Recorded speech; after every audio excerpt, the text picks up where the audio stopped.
अन्नपूर्णा माता व्रत कथा 2025। जय मां अन्नपूर्णा। प्रिय श्रोताओं, एक शांत और स्थिर मन के साथ चलिए उस समय में चलते हैं जब यह धरती, यह आकाश, यह वायु सब कुछ शुद्ध थे।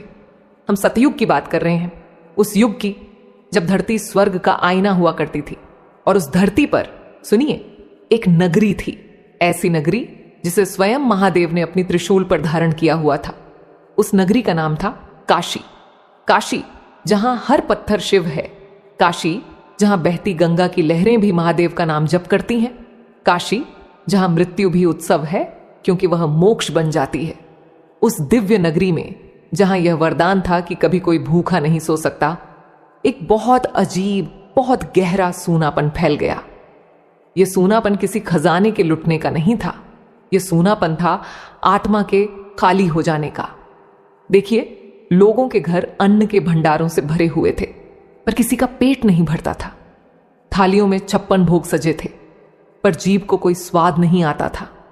भोजन था, पर भोजन से उसका सत्व चला गया था। सत्व यानी भोजन का प्राण, उसका जीवन, वह दिव्य ऊर्जा, वह मिठास, वह शांति जो भोजन करने के बाद हमारी आत्मा को मिलती है, वही सत्व काशी के अन्न से जैसे सो गया था। यह कथा जो आज मैं आपको सुनाने जा रही हूं, यह केवल एक कहानी नहीं है। यह उन 5 बड़े रहस्यों का उत्तर है जो आज भी हर मनुष्य के मन में उठते हैं। पहला रहस्य, क्या ऐसा हो सकता है कि हमारे भंडार भरे हों फिर भी हम भीतर से कंगाल हों? दूसरा रहस्य, क्या तपस्या का बल सेवा के सुख से बड़ा हो सकता है? तीसरा रहस्य, जब संसार का हर बल, हर सहारा साथ छोड़ दे, तब क्या एक मुट्ठी चावल में भी पूरे ब्रह्मांड की शक्ति छुपी हो सकती है? चौथा रहस्य, क्या भोजन केवल हमारे तन को पालता है या वह हमारी आत्मा को जगाने का पवित्र मार्ग भी है? और पांचवा, सबसे बड़ा रहस्य, जब भक्त का सब कुछ छिन जाता है, जब वह पूरी तरह टूट जाता है, तब क्या मां अपने बच्चों को सच में अकेला छोड़ देती है? आज इन सभी रहस्यों से पर्दा उठेगा।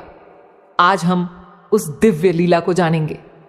चलिए मेरे साथ उस सतयुग की काशी की यात्रा पर, जहां यह अद्भुत और अविश्वसनीय कथा रची गई।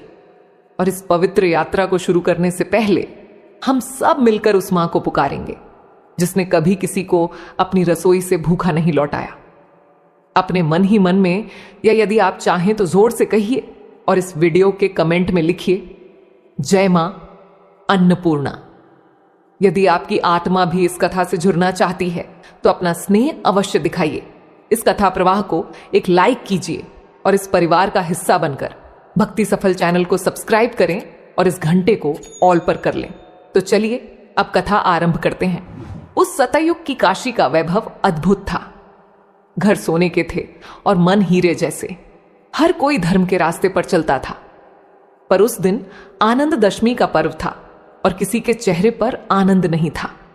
कहानी के केंद्र में है देविका और उनके पति ऋषभ।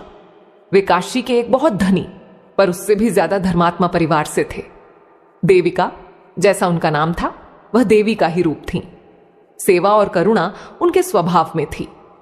आज पर्व के दिन देविका ने अपने पति ऋषभ के लिए अपने हाथों से 56 भोग बनाए। रसोई सुगंध से भरी थी, पर उस सुगंध में जीवन नहीं था। ऋषभ भोजन करने बैठे। उन्होंने पहला टुकड़ा मुंह में रखा, दूसरा रखा। देविका प्रतीक्षा कर रही थी कि वह कुछ कहेंगे।